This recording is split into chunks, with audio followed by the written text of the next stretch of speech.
What is going on, you guys? Thank you so much for stopping by. I appreciate your time, and I hope I can make it worthwhile, as today we talk about Clash Royale and winning with the Poison Spell. Now, I love the Poison Spell. I do believe it's probably one of the more underrated cards in the game. So first of all, let's take a look. Of course, it is an epic card.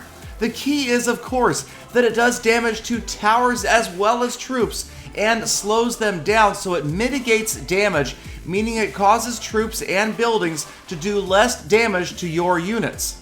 So you must realize this is a very versatile card and can be used for both offense and defense. It's got that 3.5 tile radius, so it's ideal for doing multiple jobs at once, especially taking out the princess. If you've got a poison spell and you place it correctly, you don't need to worry about countering the princess with arrows or with another princess. Now, of course, it does cost 4 elixir, so ideally you're going to place it so that it counters the princess and does something else, either affecting other troops or also doing damage to a tower. Even damaging an elixir collector is going to help you out in the long run.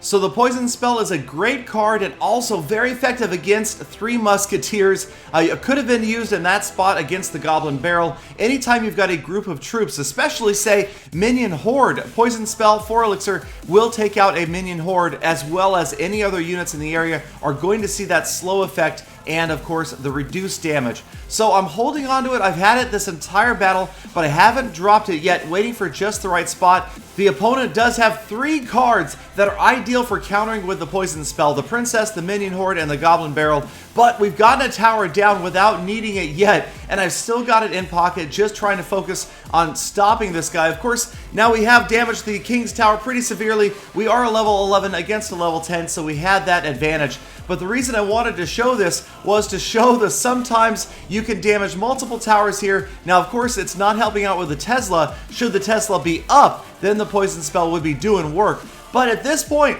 with the Poison Spell, I don't even need to touch the King's Tower again. We can finish this battle just with the Poison Spell, because as you saw, even at level 5, when we pop that card up on the screen, let's put it up again. There at level 5, 10 seconds, it will do 25 hit points in damage per second. And that's a total of, anyone? That's right, 250 hit points. And right here, watch it take out the princess. It is going to take her down, damage both towers and the Tesla as well. So multiple uses. Again, getting the most out of that card by deploying it where it's going to affect lots of different troops and buildings. And now the opponent only 168 hit points left, so it's just a matter of rotating around to the Poison Spell once again, dropping it on the King's Tower, letting it go to work, asphyxiating the King, and ending this battle with a 3-crown win. Now, yes, I did have the level advantage, but I figured this was a good replay just to show the functionality of that Poison Spell.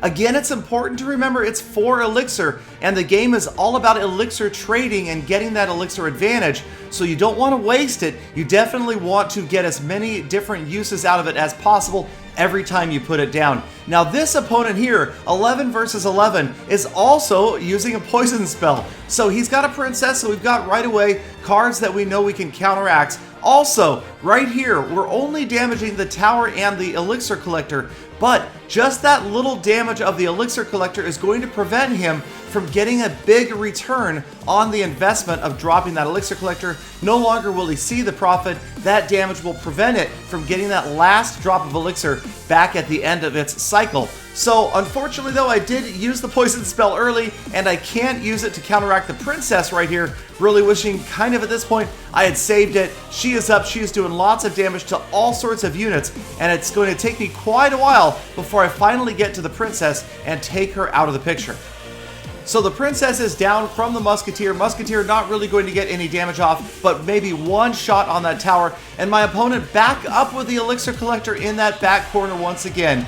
And we're back in reset. I'm saving up, but I have to include a caveat right here, a warning, and that is, I would not normally say this is a good idea, but this battle was specifically about using poison as much as possible. And you'll notice the cumulative effect is working out pretty well. We've done over 500 hit points in damage to that tower. Unfortunately though, his princess is going to avoid it just perfectly. She gets in there after it goes down. Now he's got the wizard, he's got the P.E.K.K.A. in there also, and we've got to worry that he's coming at me with a big group of troops. That P.E.K.K.A. well protecting the princess standing in the back, and that musketeer is going to be history. So luckily I've got the Inferno Tower, great card, versatile against these big units like the P.E.K.K.A., like the knights, the princes, and of course the golem. But now he's got a pair of perfectly placed princesses doing all sorts of damage, and we're obviously going to have to take these guys out of the way, these girls, these ladies rather. So here we've got the princess poison, and it is going to take them out of the picture 2 at a time. So that working out pretty well. 4 elixir for the 6 that he spent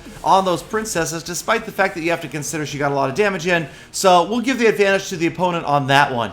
All right, on the left-hand side, you can see a big, small unit confrontation, but I sneak in the Hog Rider on the right-hand side, and his damage combined with that from the pair of poisons is going to just about get this tower down. 287 hit points left, so very close to a 1-0 lead.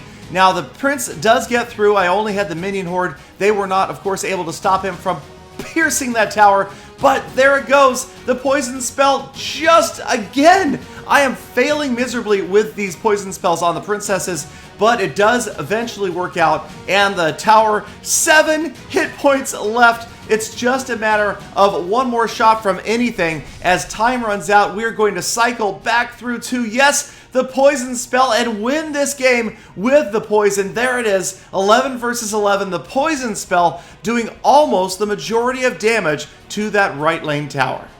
All right, we've got the most exciting battle of the day coming up next, and it comes to us from none other than the infamous Peter $17 himself, level 10 versus level 10, and this was one of the most exciting battles I had seen in a long time. A great come-from-behind victory for one of these players. We'll see in just a moment, but they've both brought poison spells, so we will be seeing the poison in action, and we'll see exactly how they decide to use it, and if they can gain an elixir advantage, trying to damage towers and units at the same time with effective deployment of the poison spell.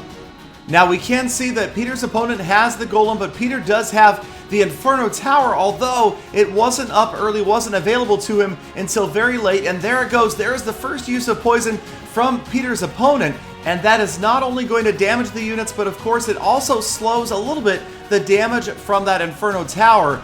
And Peter really not taking a lot of damage there. It was a close one. The golem almost got in, but stopped right at the last second by that Inferno Tower. So they're a minute in, and Peter looks like he's going for a quick rush with the hog, and then he drops the poison spell, trying to damage any units that might counter the hog, but the opponent has dropped the prince just outside the radius, didn't slow him down a bit, and the prince comes in charging. Peter able to pull him off with the spear goblins and get that prince down, but not before he gets a stab in on that tower, and the opponent right here in the lead. And again, Peter, having used the poison spell, is not able to get the princess down with it. He's going to use the musketeer. She is out in front and by herself, and despite the fact that she is all alone, she is still going to get off about 5 shots on that tower, and that is a huge amount of damage to the tower, under 1,000 hit points. And Peter's still able to drop the Inferno Tower to counteract that golem. The golem falls to golemites right as it gets to the Inferno Tower and goes down. And by the time they get over to the left-hand tower, there is only 1 golemite left, easily countered by Peter's minion horde. But once again, there is a poison spell and it damages the minions. They are out of there, and Peter's left tower now down to below 600 hit points and continuing to take damage from that poison spell. So in a shocking turn of events, Peter is far behind now with the right tower below 50% and the left tower down to just about 500 hit points. But right here, check out the poison spell. It is going to slow and damage the golem, damage the elixir collector, and mitigate damage from the tower. That almost lets the Hog Rider get there, but not quite. But the opponent's princess is going to avoid that poison, and that is going to be tough because she is going to do work on the left-hand side and move down. Now the opponent with a great poison spell here, damaging all sorts of different units, both towers, the Inferno Tower and the Musketeer. Again, another poison spell from Peter, that one taking out the princess, but Peter has lost the tower on the left-hand side from a sneak attack from the prince. The prince gets in there unopposed, and that tower was down in 1 charging strike. 5 seconds left, but Peter's Hog Rider is going to get in there, and then the last second he ties it up. Somehow he has managed to tie it up, but look on the right-hand side, the Inferno Tower just stopping the golem's progress. that tower down below 700 hit points by the time this poison spell is done. There it is, poison doing work. 400, 350 hit points. It doesn't look good for Peter. Here comes the prince. This game is just about over. Somehow Peter is going to stop the progress from the prince, from the pair of princesses. 1 or 2 more shots will end this battle and Peter will lose. But on the left-hand side, he's got a Hog Rider moving in. The Musketeer is going to fire on the tower any second. The poison spell is down. The Hog Rider's getting through. 400 hit points left, 174 for Peter's tower. Peter drops the poison spell, and once again, it is going to be the poison spell that wins this battle with double digits on Peter's remaining tower. He ekes out the victory by the closest of margins, 2 crowns to 1, using the clutch poison spell to take down that final tower. So there you have it, the poison spell. It is much more versatile than, say, an arrows card, and that extra 1 elixir can often mean the difference between a win and a loss. Thank you guys so much, as always, for sticking around all the way to the end of this episode. You guys make my day every single day, and I hope to see you back here again tomorrow for more full attacks.